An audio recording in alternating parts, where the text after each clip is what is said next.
Do you see what I see?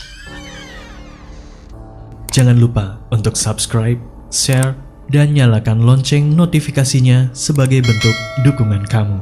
Do you see what I see? Yakin nggak mau dapetin t-shirt spesial kontributor keren ini?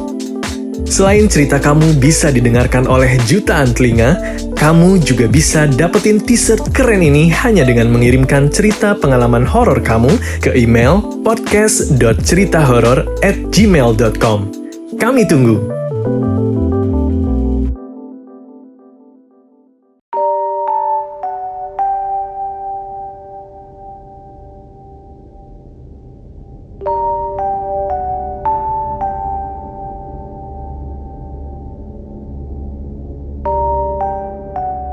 Selamat malam, Assalamualaikum warahmatullahi wabarakatuh. Ini cerita ketiga saya yang Kang Dirun part 2. Yang sebelumnya Kang Dirun pertama baru tayang kemarin. Padahal saya kirim udah lama juga lah, 19 Juli ya. Yang sebelumnya yang pertama itu yang kereta hantu Manggarai. Jadi ceritanya gini, yang pertama kemarin kan saya pulang dari Jogja, turun di terminal. Dan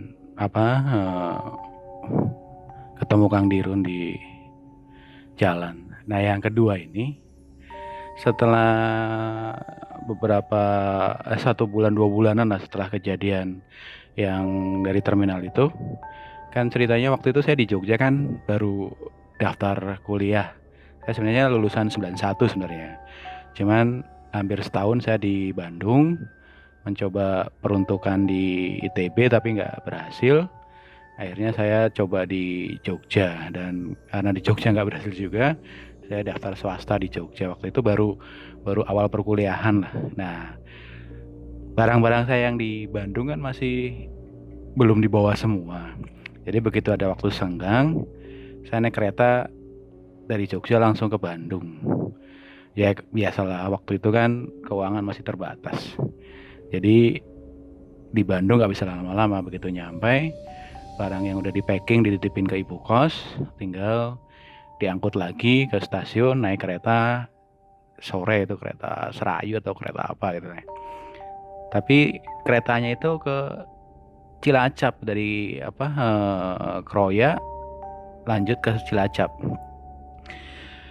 Zaman segitu harusnya kereta itu nyampe jam berapa sih ya, jam 8-an lah. Tapi masuk ke stasiun Gumilir itu jam 10, jam 11-an lah. Nah karena saya bawa carrier ya, tas rangsel yang biasa buat naik gunung, jadi ya agak tinggi, tasnya agak berat juga. Nah ya biasalah kehabisan ongkos segala macam karena emang gak punya duit. Akhirnya saya nungguin truk jam segitu nggak ada yang lewat. Nah setelah ngelewatin hampir sampai SMA 2 lah sekarang. Zaman dulu tuh SMA 2 udah ada, di tahun 92 udah ada, tapi masih baru lah. Saya kan saya tuh angkatan kedua SMA 2 Cilacap. Berarti tahun 89 lah, SMA 2 Cilacap tuh ada tahun 89-an. Nah habis ngelewatin SMA 2 lumayan jauh, tiba-tiba ada pick up lewat. Saya stop, saya pikir dia mau lewat Jalan Nusantara setelah pasar Saliwangi. Nah pas pertigaan pasar Saliwangi ternyata dia lurus mau ke arah Jeruk Legi. Nah saya turun di belokan pasar Saliwangi. Terus saya lanjutin jalan.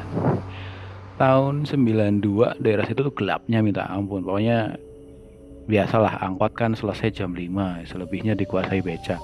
Cuman biasanya di pertigaan itu ada beca, tapi nggak ada, itu kayak bekas hujan gitu. Jadi wah gila, jalan kaki lagi nih. Sebenarnya sih masih agak sedikit trauma yang kasus Kang Dirun sebelumnya, itu kejadiannya ya baru sekitar 1,5 bulan yang lalu lah. Saya pulang karena saya bawa buku-buku yang nggak saya pakai lagi, yang punya kakak yang waktu UMPTN, dan gak dipakai lagi, mau saya tinggal di rumah. Dan saya langsung dari Bandung ke Cilacap biar ngongkos irit sekalian minta dibekalin. Jadi saya jalan lagi, berharap ada tebengan. Sambil jalan sebenarnya tuh ya pasti adalah rasa takut, rasa itu adalah. Itu udah agak malam, udah jam 11-an, jam 11 lewat. Udah lapar, letih segala macam lah, berat lagi. Nah, jalan sekitar 200 meter lah dari pertigaan itu ada jembatan. Nah, jembatan itu zaman segitu itu agak panjang ya. Terus yang itu bawahnya tuh masih banyak pohon nipam, pohon itulah apa kayak yang buat atap, kalau itu welit lah kalau di bahasa Cilacap itu welit. Welit itu kayak daun kelapa yang buat atap rumah zaman dulu. Nah, itu masih banyak situ rawa. Nah, terus sebelum masuk jembatan itu pohon kelapa tinggi-tinggi banget kanan kiri itu. Sekarang sih udah ramai banget, kemarin saya ke Cilacap udah ramai banget. Itu tahun 92-an. Nah, satu langkah sebelum masuk ke jembatan, lewati jembatan, saya tuh udah takut sebenarnya. Ini jembatan gelap banget, ujung jembatan jalan belok ke kanan, jadi ujung jalannya nggak kelihatan. Zaman dulu belum ada lampu jalanan. Udah berpikir wah gila juga nih, tapi ya mau gimana, orang nggak ada orang satu pun, masa mau berhenti di jembatan sampai subuh. Ya akhirnya ya dengan modal nekat dan bismillah, pasrah lillahi ta'ala, saya jalan.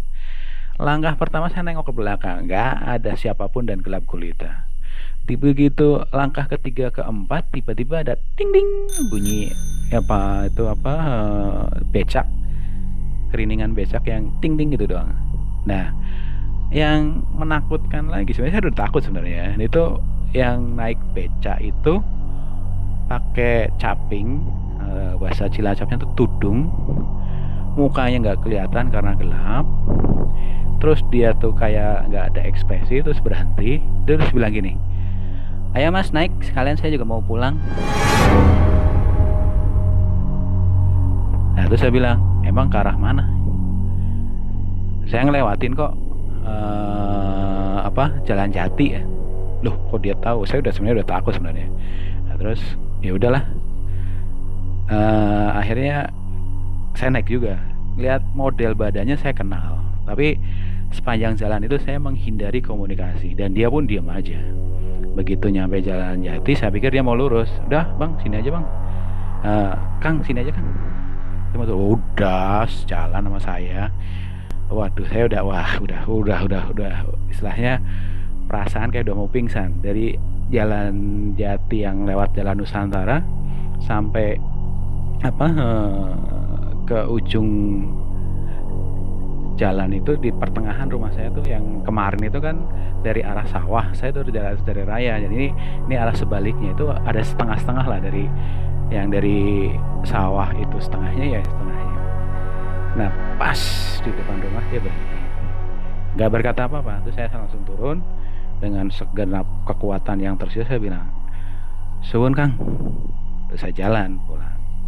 Nah dia lurus langsung keliling, dia langsung bunyiin kelindingannya, nggak ngomong apa-apa, keliling langsung lurus. Nah itu ke arah pemakaman. Nah saya langsung gedor-gedor jendela lagi. Nah itu saya bukain ibu saya. Ibu saya langsung ngomong, kamu nih nggak ada bosan-bosannya pulang tengah malam, gangguin orang, selain gangguin orang tidur, kamu nyari bahaya buat diri kamu sendiri ya. Terus saya bilang, nggak mau gimana lagi. Nah, sambil badan lemas ngeloyor di bangku, setelah masuk ke rumah saya bilang, Bu, ketemu lagi. Masya Allah, kamu itu diikutin dia, kamu punya utang apa sih, kata ibu saya. Nah itu dia, saya jadi takut, ini benar-benar takut banget. Nah, terus ibu saya, udah sana mandilah, gini aja, besok kamu ke makamnya aja pagi-pagi, pokoknya habis sarapan pagi-pagi ke makamnya, kan masih sepi ya. Nah ya udah, saya ke makam, ya saya ikutin apa yang ibu saya sampaikan. Dan ya miracle sekali, setelah kejadian itu beberapa saat lagi, karena saya pulang malam, karena ini kenapa kelihatannya wah gila nih anak nekat banget ya, setiap kali pergi pulang malam, dan banyak yang tanya ini kenapa. Itu saya tuh naik gunung pertama kali tuh SMP kelas 2, saya udah naik gunung. Dan itu antara Gunung Lawu, Gunung Merapi, Gunung Sindoro, Gunung Sumbing, Gunung Slamet, terus pas kuliah tuh ada Gunung Gede, Pangrango, Papandayan, Cikuray, terus Semeru. Slamet tuh beberapa kali karena rumah saya kan di Baturaden sekarang. Setelah di Cilacap udah dijual. Nah, jadi yang namanya perjalanan malam, kadang naik gunung cuman berdua, bertiga, kalau lagi itu. Perjalanan malam tuh udah biasa. Jadi ya saya akui emang ada dunia-dunia yang penghuninya beda seperti kita dan mereka punya alam yang beda. Cuman ya karena mereka di alam yang sama, ya sekali dua kali pasti bersinggungan, pasti itu ada pasti. Ya karena itu makhluk Tuhan juga, makhluk Allah juga. Jadi buat pendengar yang mungkin generasinya beda, ini kenapa saya ceritain di sini karena awal cerita yang Kereta Manggarai itu iseng, terus ternyata banyak yang minta ceritain lagi. Nah itu Kang Dirun 1 kemarin saya ceritain lagi, dan ini Kang Dirun 2. Nah mungkin ini mudah-mudahan Kang Dirun itu kejadian tahun udah lama sekali. Jadi ya itu yang bisa saya ceritakan tentang kelanjutan Kang Dirun part 2. Tapi kalau masih ada yang minat, misalnya saya baca komen-komennya hari ini, kalau ada yang minat untuk cerita selanjutnya, ada sih cerita yang seperti itu. Karena itu biasalah anak muda kan dengerin cerita seperti itu udah. Oke, demikian yang bisa saya ceritakan. Mudah-mudahan bisa memberikan ya ceritalah buat teman-teman, saudara-saudara semua yang dari Cilacap. Salam kompak selalu, wong ngapak. Oke, assalamualaikum warahmatullahi wabarakatuh.